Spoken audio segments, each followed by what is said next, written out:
Assalamualaikum warahmatullahi wabarakatuh. Perkenalkan kami dari kelompok 3 dengan materi Traumatic Brain Injury yang kali ini akan memaparkan materi kami. Yang terhormat dosen pengampu mata kuliah Neuropsikiatri 1, Fisio Andi Umul Hairi SMT Fisio MKes. Sekian, selamat menyaksikan.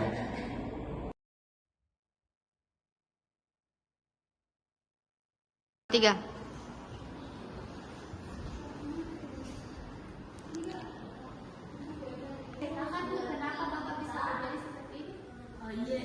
Kemarin itu tanggal 19, kakak ini mau pergi antar paket. Terus di perjalanan tiba-tiba kehilangan keseimbangan. Terus karena mengantuk, terus motornya terlalu trotoar, kepalanya terguling di trotoar. Terus langsung kehilangan kesadaran. Terus langsung dilarikan ke rumah sakit. Besoknya itu di tanggal 20 dioperasi. Tapi setelah operasi itu dia sulit untuk menggerakkan bagian sebelah kanan. Oh iya, kan saya dua Maret aku pergi.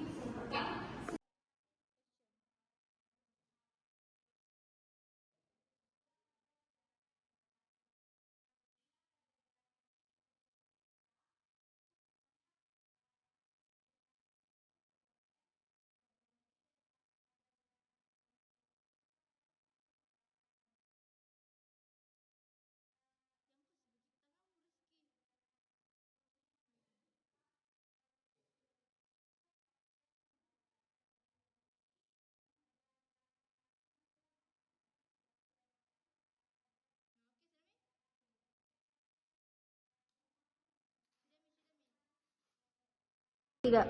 Baik, jadi pada tekanan darah pasien itu 130/90 mm air raksa, kemudian denyutnya di pasien itu 110 kali per menit, pernapasan pasien 24 kali per menit, suhu pasien itu 36,5 derajat Celcius. Daripada tekanan darah pasien itu, tekanan darahnya itu tinggi.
Nah, setelah dilakukan PSGD, adapun hasil pemeriksaan gerak fungsi dasarnya itu pada gerakan hip, daerah sinistra, fleksi ekstensi, abduksi, endorotasi, dan eksorotasi.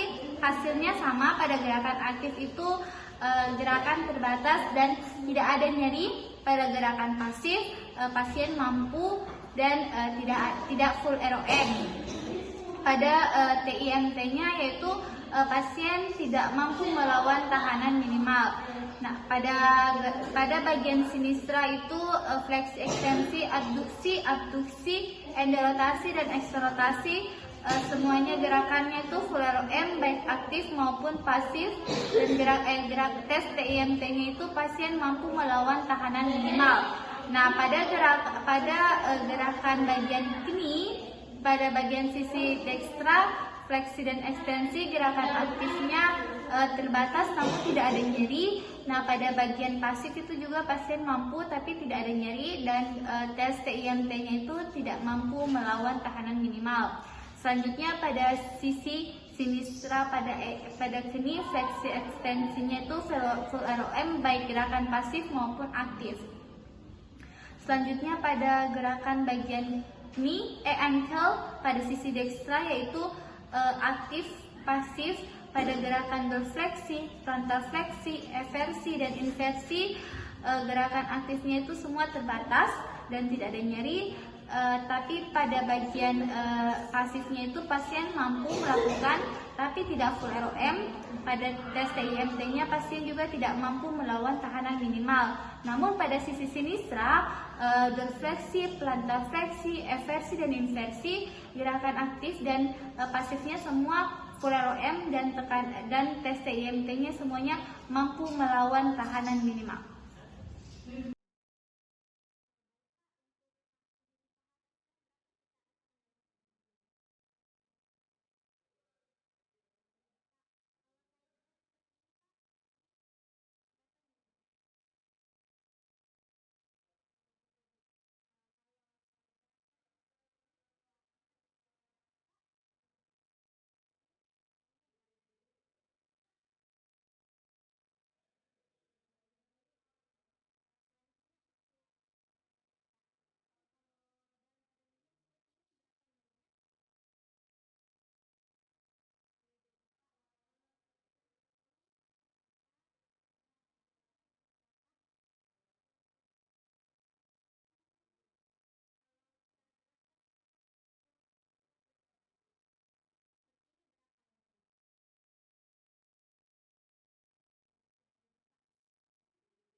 Baik untuk hasil pengukuran nyeri atau visual analog scale pada regio hip pada gerakan fleksi itu nyeri diamnya 0 atau tidak ada, nyeri geraknya 0 atau tidak ada, dan nyeri tekannya 0 atau tidak ada. Untuk gerakan ekstensi nyeri diamnya 0 atau tidak ada, nyeri geraknya 0 atau tidak ada, dan nyeri tekannya 0 atau tidak ada. Untuk gerakan aduksi nyeri diamnya 0 atau tidak ada, nyeri geraknya 0 atau tidak ada, dan nyeri tekannya 0 atau tidak ada. Untuk gerakan adduksi nyeri diamnya 0 atau tidak ada, nyeri geraknya 0 atau tidak ada, dan nyeri tekannya 0 atau tidak ada. Pada regioni pada gerakan fleksi nyeri diamnya itu 0 atau tidak ada, nyeri geraknya 0 atau tidak ada, dan nyeri tekannya 0 atau tidak ada. Pada gerakan ekstensi nyeri diamnya 0 atau tidak ada, nyeri geraknya 0 atau tidak ada, dan nyeri tekannya 0 atau tidak ada. Pada regio ankle pada gerakan dorsifleksi nyeri diamnya 0 atau tidak ada, nyeri geraknya 0 atau tidak ada, nyeri tekannya 0 atau tidak ada. Pada gerakan plantar fleksi nyeri diamnya 0 atau tidak ada, nyeri geraknya 0 atau tidak ada, dan nyeri tekannya 0 atau tidak ada. Dan pada gerakan eversi nyeri diamnya 0 atau tidak ada, nyeri tekannya 0 atau tidak ada, dan nyeri geraknya 0 atau tidak ada. Dan gerakan yang terakhir atau inversi nyeri diamnya itu 0 atau tidak ada, nyeri geraknya 0 atau tidak ada, dan nyeri tekannya 0 atau tidak ada. Sekian.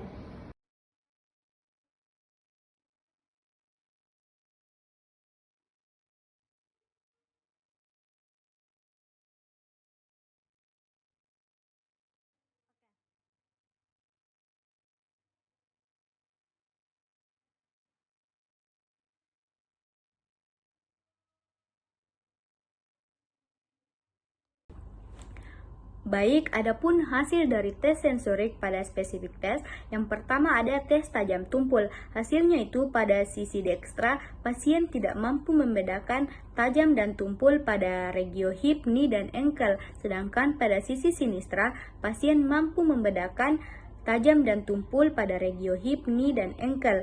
Selanjutnya yang kedua ada tes suhu. Hasilnya pada bagian dekstra, pasien tidak mampu membedakan sensasi panas dan sensasi dingin pada regio hip, knee, dan ankle. Sedangkan pada sisi sinistra, pasien mampu membedakan sensasi panas dan sensasi dingin pada regio hip, knee, dan ankle. Yang ketiga ada tes sensasi taktil atau raba. Hasilnya pada sisi dekstra, pasien tidak mampu membedakan raba kasar dan halus pada regio hip, knee, dan ankle. Sedangkan pada sisi sinistra, pasien mampu membedakan raba kasar dan halus pada regio hip, knee, dan ankle.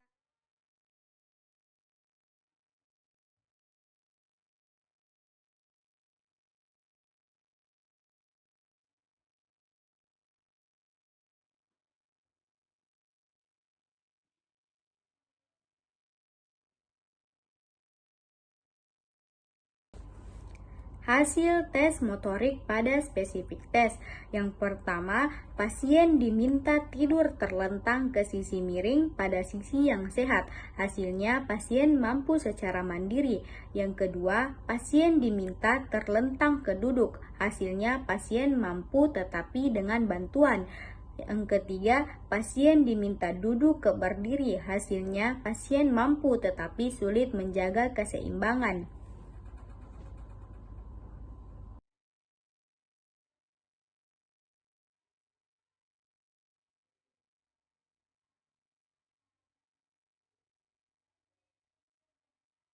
Jadi penilaian pada skala tonus otot itu: 1. Tidak ada peningkatan tonus otot. 2. Ada peningkatan sedikit tonus otot ditandai dengan terasanya tahanan minimal pada akhir ROM pada waktu sendi digerakkan fleksi dan ekstensi. 3. Ada peningkatan sedikit tonus otot ditandai adanya pembenturan gerakan dan diikuti adanya tahanan minimal sepanjang sisa ROM. Tetapi secara umum sendi mudah digerakkan. Dan kalau 4, peningkatan tonus otot lebih nyata sepanjang sebagian besar ROM, tapi sendi masih mudah digerakkan. Kalau 5, peningkatan tonus otot sangat nyata, gerakan pasif sulit dilakukan. Dan kalau 6, sendi atau ekstremitas kaki rigid pada gerakan fleksi atau ekstensi. Tapi pasien mengalami hasil tonusnya itu untuk dekstra 3 dan untuk sinistra 0.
Jadi hasil dari manual muscle testing atau kekuatan otot dari Pak Baim di regio hip itu sisi dekstra gerakan fleksi, ekstensi, adduksi, abduksi, internal rotasi dan eksternal rotasi, yaitu hasilnya atau grade-nya 1, ada sedikit kontraksi dan tidak ada pergerakan sendi. Kemudian di regio hip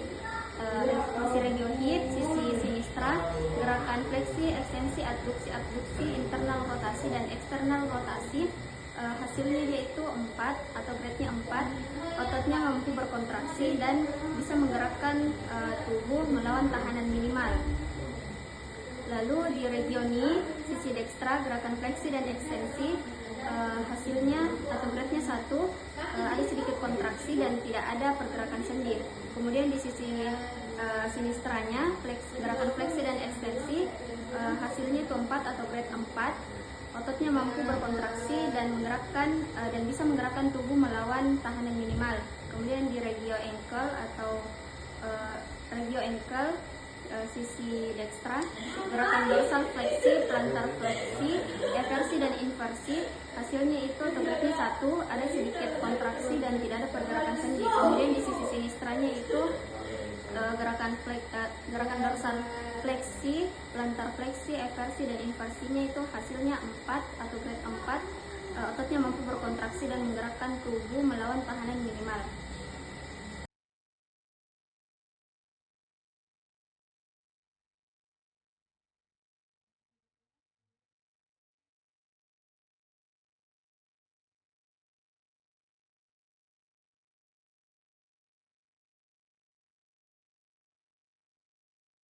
Baik, untuk tes meningeal, untuk tes kaku kuduknya itu hasilnya positif. Terus tes kedua ada tanda Brand Scale 1, hasil tesnya itu juga positif. Yang ketiga ada tanda Kerning, hasil tesnya juga positif. Dan yang terakhir, yang keempat ada tanda Brand Scale 2, hasil tesnya juga positif.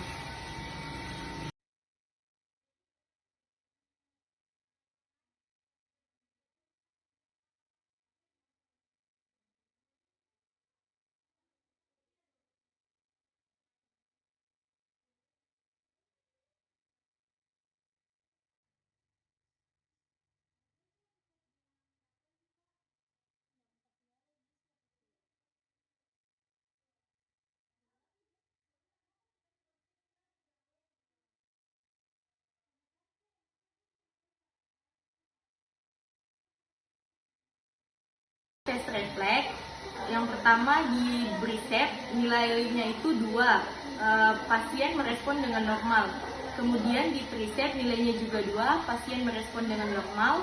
Kemudian di brachioradialis nilainya juga 2, pasien merespon dengan normal. Terus di knee press joint nilainya itu 3, pasien merespon lebih kuat daripada yang normal. Kemudian di hasil press joint nilainya juga 3, pasien merespon lebih kuat daripada normal.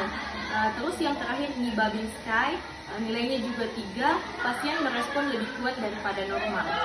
Ini saya akan memeriksa saraf Bapak ya. Yang pertama itu untuk penciuman Bapak. Nah, di sini kalau saya kasih Bapak bau minyak kayu putih itu mengangguk. Kalau bau minyak wangi itu menggeleng apa? Silakan itu matanya diperiksa.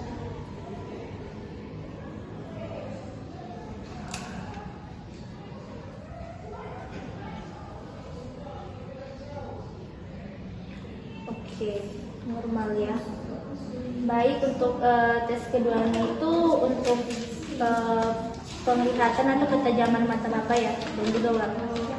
Nah, Bapak bisa lihat ini. Ini. Oke.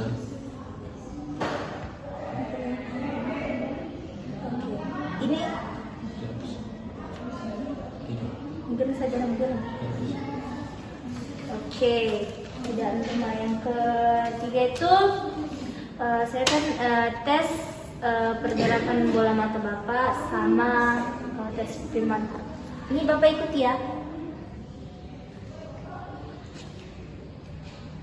Oke, selanjutnya itu saya akan tes refleks pupil mata Bapak. Maaf ya Pak, saya sentar matanya.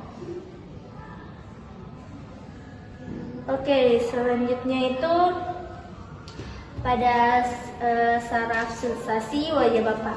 Jadi jika saya taruh kertas di atas muka Bapak, apabila Bapak merasakannya mengangguk, kalau tidak menggeleng. Oke, normal. Selanjutnya itu untuk ekspresi wajah Bapak, kalau Bapak bisa senyum, mengerutkan dahi, mengangkat alis. Oke. Selanjutnya itu tes keseimbangan dan pendengaran Bapak.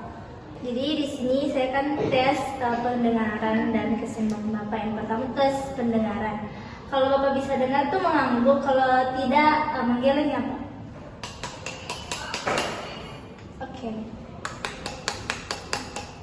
Oke.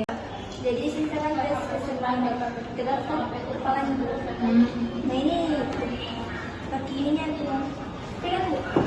Oke.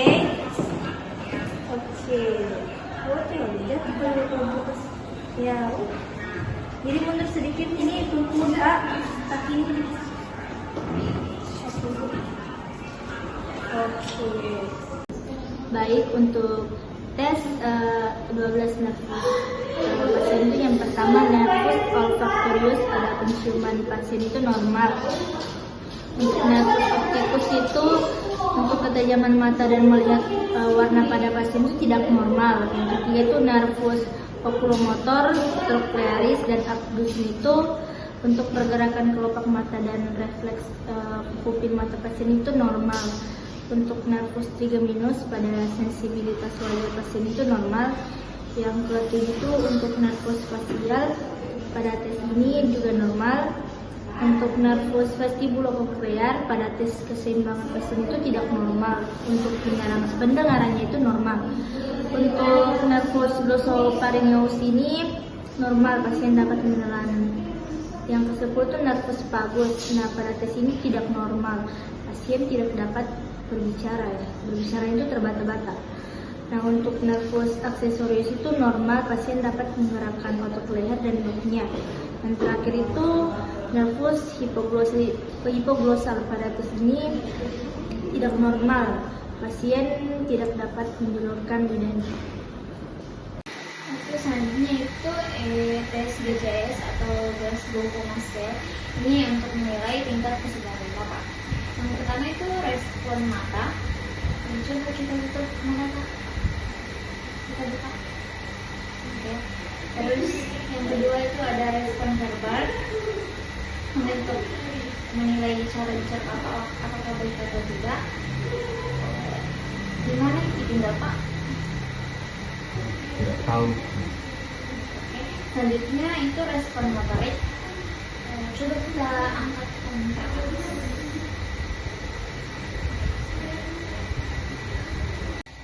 Baik, untuk tes GTS itu respon mata, pasien dapat membuka mata secara spontan, skornya itu 4. Kemudian ada respon verbal, pasien bicara dengan bingung, skornya itu 4. Dan terakhir respon motorik, pasien dapat mengikuti perintah dengan baik, skornya itu 6. Baik, jadi Bapak menyentuh tangan saya, terus Bapak nanti arahkan ke hidung Bapak ya.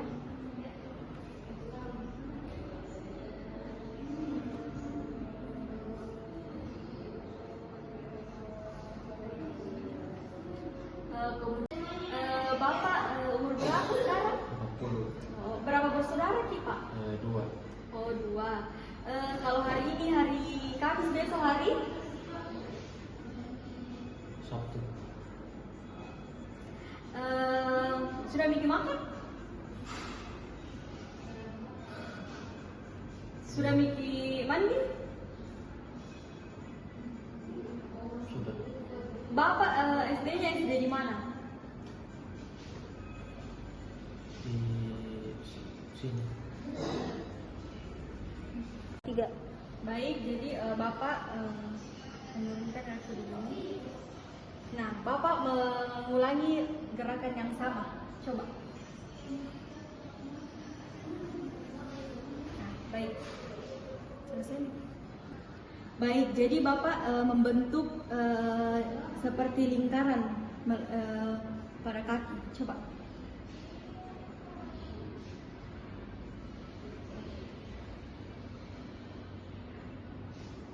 Ya, baik. Ya.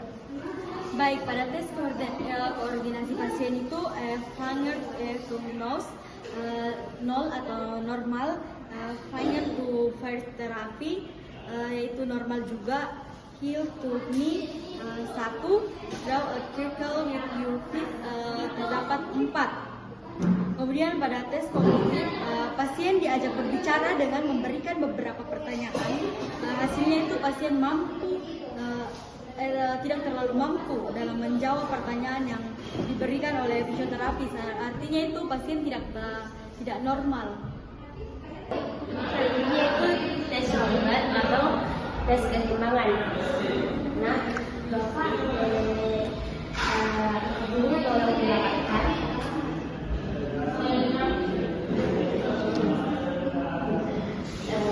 tangannya diluruskan seperti ini. Dan saya akan mengamati dari keseimbangan Bapak. Oke, sekarang Bapak tolong tutup matanya.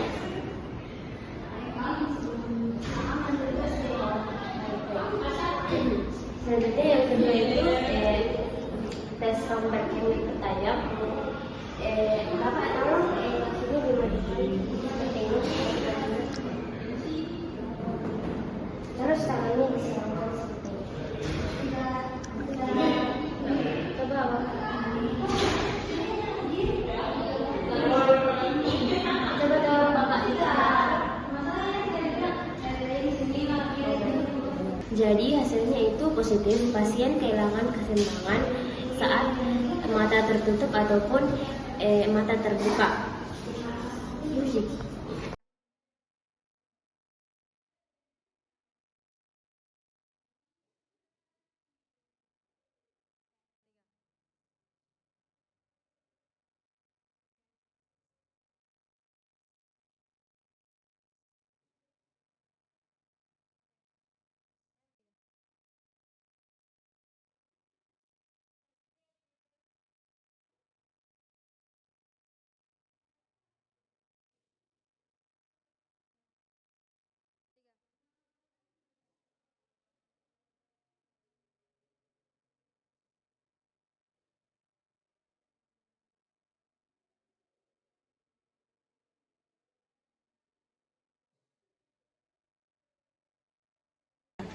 Nah, pada teknik MMBTS ini ada 4 bagian, yaitu 1. Roots teknik. Pendekatan Roots adalah pendekatan pengobatan neurofisiologis dan perkembangan yang dikembangkan oleh Margaret Root untuk meningkatkan tonus otot. Roots mengklarifikasi 4 jenis reseptor yang dapat dirangsang untuk memperoleh respon otot yang diinginkan, yakni reseptor proprioseptif, reseptor eksteroseptif, reseptor vestibular, dan organ indera usus yang mana terbagi dibagi 2, yaitu fasilitatori dan inhibitori. Dalam pendekatan Roots, rangsangan sensorik dapat mengaktifkan atau menonaktifkan reseptor dengan cara fasilitasi atau penghambatan, sehingga memungkinkan diperolehnya respon otot yang diinginkan. Fasilitasi atau penghambatan proprioseptor, eksteroseptor, dan stimulasi vestibular merangsang tingkat kortikal dan memberikan pemulihan motorik. 2. Myofascial release atau MFR. Terapi pelepasan myofascial juga disebut terapi titik pemicu myofascial. Ini karena nyeri myofascial berasal dari berbagai titik pemicu di tubuh. Titik pemicu ini adalah area kaku di jaringan fasial. Ia akan terasa seperti benjolan kecil, bintil, atau simpul di otot. Yang ketiga, muscle energy technique atau MET. Teknik energi otot dapat digunakan untuk kondisi apapun yang tujuannya adalah untuk menyebabkan relaksasi dan pemanjangan otot serta meningkatkan rentang gerak atau ROM pada persendian. Dan keempat, Brunstrom teknik. Teknik ini biasanya digunakan pada pasien pasca stroke yang mana menganut 7 tahap pemulihan pada penerapannya. Prinsip perawatannya berlangsung dalam urutan perkembangan dari refleks ke gerakan sukarela hingga gerakan fungsional. Ketika tidak ada gerakan, gerakan dapat difasilitasi dengan menggunakan refleks reaksi terkait, rangsangan proprioseptif atau eksteroseptif untuk mengembangkan ketegangan otot.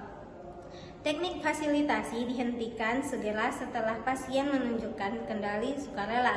Respon terhadap rangsangan eksteroseptif paling tidak distereotipkan sehingga rangsangan taktil adalah yang terakhir dihilangkan. Tidak ada refleks primitif yang digunakan setelah tahap 3.